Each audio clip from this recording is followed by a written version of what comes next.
নমস্কার, আমি সৃজা। বাঙালিদের নিয়ে একটা শব্দও খরচ করলেন না প্রধানমন্ত্রী নরেন্দ্র মোদী। আমরা জানি আজকে মোদীজি এসেছিলেন দুর্গাপুরে। তিনি এসেছিলেন একটা সরকারি প্রকল্পের উদ্বোধন করতে। এখন আপনারা আবার প্রশ্ন করবেন না যে সরকারি প্রকল্পের উদ্বোধন করতে এসে মোদীজি কেন নিজের দলীয় প্রচার করেছেন, কেন 26-এর ভোটের প্রচার করে গেলেন।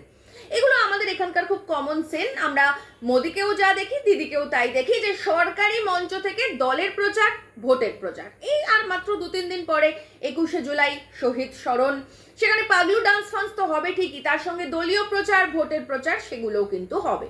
ঠিক একই রকম ভাবে আজকে দুর্গাপুরে যে সরকারি কর্মসূচি ছিল মোদীজির, সেখানে উনি কি করলেন, সেখানে এসে উনি এ রাজ্যের মানুষকে জানালেন এ রাজ্যের মানুষ ভীষণ খারাপ আছে।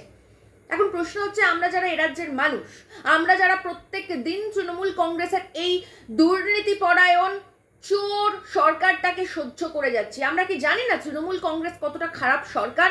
সহ্য তো আমরা করি, এ রাজ্যের মানুষ করি। মোদীজিকে কেন এখানে এসে জানাতে হবে তৃণমূল কংগ্রেস কতটা খারাপ? তৃণমূল কংগ্রেস কতটা খারাপ সেটা এ বঙ্গের মানুষ, এ রাজ্যের মানুষ প্রতিদিন প্রতি মুহূর্ত হারে হারে টের পাচ্ছেন। কিন্তু মোদীজি কি করলেন? মোদীজি ঠিক সেই কাজটাই করলেন। উনি ঘন্টাখানেক ধরে যে ভাষণ দিলেন, সেখানে পরিষ্কারভাবে জানালেন যে তৃণমূল কংগ্রেস কতটা খারাপ। আসলে ঘুরিয়ে যেটা বলতে চাইলেন সেটা হচ্ছে যে তৃণমূল কংগ্রেস খুব খারাপ, তাই 26-এ বিজেপিকে আনো তোমরা। কিন্তু এখন প্রশ্ন হচ্ছে যে উনি বিজেপির সরকার গড়তে চাইছেন এ বঙ্গে, পশ্চিম বাংলায়। কিন্তু আমরা জানি এই মুহূর্তে গোটা ভারতবর্ষ জুড়ে বাঙালিদের উপরে কি অত্যাচার চলছে, এবং যেটা চলছে সেটা মূলত বিজেপি শাসিত রাজ্যে।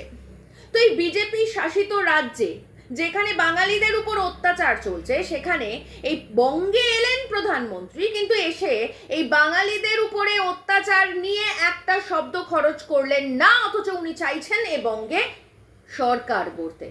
কতটা ভালো শাসক হতে পারে বিজেপি, আপনাদের কি মনে হয়? এখন যারা আমি দেখি প্রায়শই আমার সোশ্যাল মিডিয়ায় যারা বক্তব্য রাখেন, যারা কমেন্ট করেন, তারা নাকি মোদীজির ভক্ত। তারা বলছে যে তৃণমূল কংগ্রেস খুব খারাপ, তাই এবার নাকি বিজেপিকে ক্ষমতায় আনা উচিত। মানে একেবারে কড়াই থেকে একেবারে সোজা গিয়ে আগুনে পড়তে চাইছে, ঝাঁপ দিতে চাইছে তারা। কিন্তু তাদের কাছে আমার প্রশ্ন যে যদি বিজেপি এত ভালো সরকারি গড়তে পারবে, তাহলে বাঙালিদের নিয়ে একটা শব্দ উচ্চারণ করলেন না কেন আজকে প্রধানমন্ত্রী? আর শুধু তো প্রধানমন্ত্রী নয়, এ বঙ্গে তো প্রধানমন্ত্রীর নতুন একটা ছোট বাচ্চা বেবিও হয়েছে, নিউবর্ন বেবিও আছেন, শুভেন্দু অধিকারী। তিনি তো নিজে বলছেন উনি মোদির বাচ্চা, মানে নতুন একটা বাপ বানিয়েছেন। তো নিজে বাচ্চা হয়ে বাপকে কেন বাঙালিদের জন্য একটা কথা, একটা শব্দ বললেন না? উনি তো নিজে বাঙালি। এ রাজ্যে নবনিযুক্ত সম্পাদক হয়েছে শ্রমিক ভট্টাচার্য, এবং সম্পাদক হয়েই ওনার জ্যোতি বসুর প্রতি প্রীতি উথলে উঠেছিল। তো সেই শ্রমিক ভট্টাচার্য জ্যোতিবাবুর বাংলায় দাঁড়িয়ে কেন একবারও বাঙালিদের নিয়ে একটা শব্দ বললেন না প্রধানমন্ত্রীকে? কেন খরচ করলেন না কথা? কেন বললেন না? তার উত্তর আমাদের সকলেরই জানা। কারণ বাঙালিদের নিয়ে বিজেপির কোনো চিন্তা নেই, কোনো মাথা ব্যথা নেই। এমনকি এই যে ওরা বলে বেড়ায় হিন্দু হিন্দু ভাই ভাই, সেই হিন্দুদের নিয়েও কিন্তু ওদের এক ফোঁটা মাথা ব্যথা নেই। কারণ আমরা দেখেছি আসামে কিভাবে ডিটেনশন ক্যাম্পে বেশিরভাগটাই, প্রায় 90% মানুষ হিন্দু সম্প্রদায়ের মানুষ, হিন্দু ধর্মের মানুষ। সেই হিন্দু ধর্মের মানুষকে এনআরসি সিএ এর নাম করে কিভাবে ডিটেনশন ক্যাম্পে রেখে অত্যাচার করা হয়েছে। অর্থাৎ সেক্ষেত্রে কি দাঁড়াচ্ছে? সেক্ষেত্রে দাঁড়াচ্ছে প্রবল বাঙালি বিরোধী বিজেপি, আর সেই বিজেপি নাকি বাংলায় সরকার গড়বে।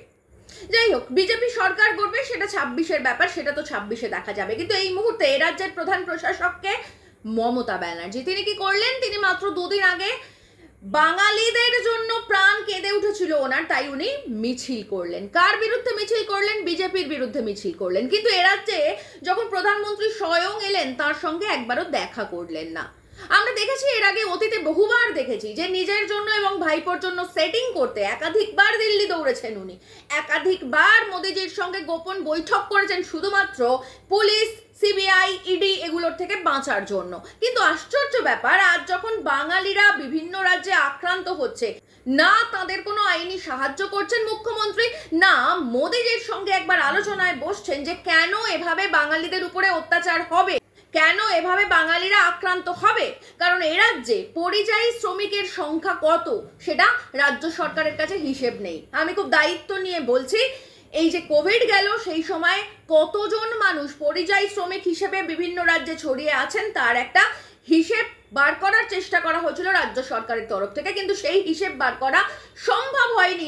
এত বেশি সংখ্যক মানুষ রয়েছেন বিভিন্ন রাজ্যে ছড়িয়ে, এ রাজ্যে কাজ নেই, খুব স্বাভাবিকভাবে মানুষ পেটের দায়ে বিভিন্ন রাজ্যে যাচ্ছেন, আর সেখানে গিয়ে যখন আক্রান্ত হচ্ছেন তখন মমতা ব্যানার্জি কি করছেন?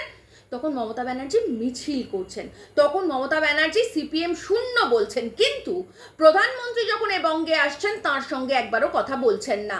এমনকি বিভিন্ন রাজ্যে যখন বাঙালিরা আক্রান্ত হচ্ছে তখন বাঙালিদের জন্য মিনিমাম আইনি সহায়তার ব্যবস্থা করছেন না, অথচ নিজের জন্য, সেটা সারদা হোক, সেটা নারদা হোক, সেটা এসএসসি হোক, আর সেটা আরজি কর হোক, নিজেকে বাঁচানোর জন্য কোটি কোটি টাকার উকিল ডেপিউট করেন উনি, কিন্তু এই যে বাঙালিরা আক্রান্ত হচ্ছে তার জন্য উনি কিচ্ছু করছেন না। করছেন মিছিল করছেন, গরম গরম ভাষণ দিচ্ছেন, বিজেপিকে দেখে ছি ছি বলছেন, অথচ আসল যে কাজটা যেটা করলে আসলে এ রাজ্যের মানুষ একটুখানি শান্তি পায়, মানুষের একটু সুরাহা হয়, সেটা উনি করছেন না। আর কুণাল ঘোষ এ রাজ্যের মুখপাত্র, তৃণমূল কংগ্রেসের মুখপাত্র, তিনি কি করছেন? আমি দেখলাম উনি একটা সাংবাদিক সম্মেলন করছেন চন্দ্রিমা ভট্টাচার্যকে পাশে বসিয়ে।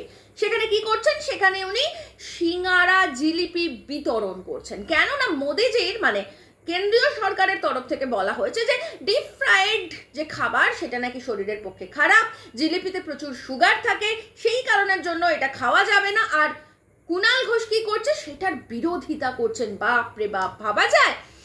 খাবারের বিরোধিতা করছেন কুণাল ঘোষ, অথচ বিভিন্ন রাজ্যে এ রাজ্যের মানুষ বাঙালি আক্রান্ত হচ্ছেন, তাদের পেটে ভাত জুটছে না। সিঙ্গারা, কচুরি, জিলিপি এই শখের খাবার না, দুটো ভাত খাওয়ার জন্য, দুটো ভাতের জন্য বিভিন্ন রাজ্যে গিয়ে পড়ে রয়েছে মানুষ। আর সেই মানুষ আক্রান্ত যখন হচ্ছে তখন সেখানে মোদিজির সঙ্গে সেই কথা না বলে, সে বিষয়ে মোদিজির বিরুদ্ধে একটা কথাও বলেননি, কিন্তু না করে উনি কি করছেন? বিরোধিতা করছেন সিঙ্গারা জিলিপি সাংবাদিকদের খাইয়ে, আর সাংবাদিকরা সেই সিঙ্গারা জিলিপি খেয়ে গরম গরম ওনার বাইট নিয়ে অফিসে চলে আসছে, সেটা টেলিকাস্ট করছে। এই হচ্ছে আমাদের গোটা রাজ্যের শাসক, বিরোধী এবং চতুর্থ স্তম্ভের অবস্থা। যাই হোক, এই মোদি দিদি সংবাদ মাধ্যম, এই যে সেটিং, এই যে একটা চক্রান্ত, এই যে একটা চক্র, এটা নিয়ে আমরা প্রচুর আলোচনা করেছি। শুধু আমরা না, প্রায় সকলেই এই আলোচনাটা করেন। তো এটা নিয়ে আর নতুন করে কথা বলে সময় নষ্ট করার দরকার নেই। আসুন এবার আমরা আসল রাজনীতিটা নিয়ে কথা বলি, আর সেটা হচ্ছে যে বিজেপি এ রাজ্যে কোনোদিনই সরকার করতে পারবে না। এটা বিজেপি খুব ভালো মতন জানে। কেন করতে পারবে না? কারণ এ রাজ্যে বিধানসভায় 294টা আসনের মধ্যে 92টা আসনে 25% থেকে 90% পর্যন্ত সংখ্যালঘু ফ্যাক্টর, অর্থাৎ 92টা আসন মাইনাসে লড়াই করতে নামে বিজেপি এ রাজ্যে। তাহলে রইল কটা? 202। এবার এই 202টা আসনের মধ্যে কোনো ম্যাজিক ফিগার 148-এ পৌঁছতে পারবে না বিজেপি, সেটা বিজেপি খুব ভালো মতন জানে। তাহলে তারা কি করবে? তারা অবশ্যই চাইবে যে আরএসএস এর মা দুর্গা মমতা ব্যানার্জি এখানে টিকে থাকুক, আর মমতা ব্যানার্জিকে টিকিয়ে রাখার জন্য বিজেপি কি করবে? আমরা 21-এর ভোটে দেখেছি, তখন ধর্মের ইস্যু ছিল, তখন এনআরসি, সিএএ, সেটাকে আটকাতে হবে, মমতা ব্যানার্জি থাকলে তবেই সিএএ এনআরসি আটকাবে, এরকম একটা হাওয়া উঠে গিয়েছিল, হাওয়া তোলা হয়েছিল, এবং সেই কারণের জন্য মমতা ব্যানার্জি ক্ষমতায় এসেছিলেন।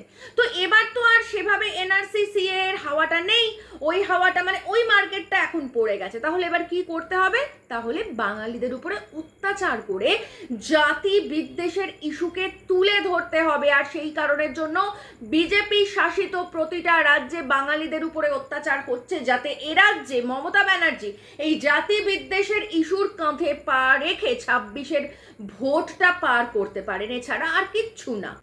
এই কারণের জন্যই প্রধানমন্ত্রী যখন এই রাজ্যে আসেন তখন মমতা ব্যানার্জি বা কুণাল ঘোষ কেউ তার বিরোধিতা করেন না বাঙালি ইস্যুতে, কেউ কোনো কথা পর্যন্ত বলে না, আলোচনায় পর্যন্ত যায় না কোনো রকম বাঙালি ইস্যুতে। আর মোদিজিও এ রাজ্যে আসেন এবং উনি সরকার গড়ার কথা বলেন, সব ঠিক আছে, কিন্তু বাঙালিরা যে গোটা ভারতবর্ষে আক্রান্ত হচ্ছে সেই নিয়ে একটা শব্দও খরচ করে না। কারণ এই পুরো বিষয়টাই আসলে সেটিং, এই পুরো বিষয়টাই আসলে গট আপ গেম, পুরো বিষয়টাই আসলে 26-এ মমতা ব্যানার্জিকে মুখ্যমন্ত্রী করার গেম প্ল্যান বিজেপি এবং তৃণমূল কংগ্রেসের, এবং তার সঙ্গে মানুষের মূল যে ইস্যু, আসল যে ইস্যু, এই যে 26,000 শিক্ষক শিক্ষিকার চাকরি চলে গেছে, এই যে ডিএ পাওয়া যাচ্ছে না, এই যে টেটটা কোনো রকমে ঠেকিয়ে রাখা হয়েছে। এরপরে যদি এই রায়টা বেরিয়ে যায় তাহলে হয়তো 31,000 মানুষের চাকরি চলে যেতে পারে।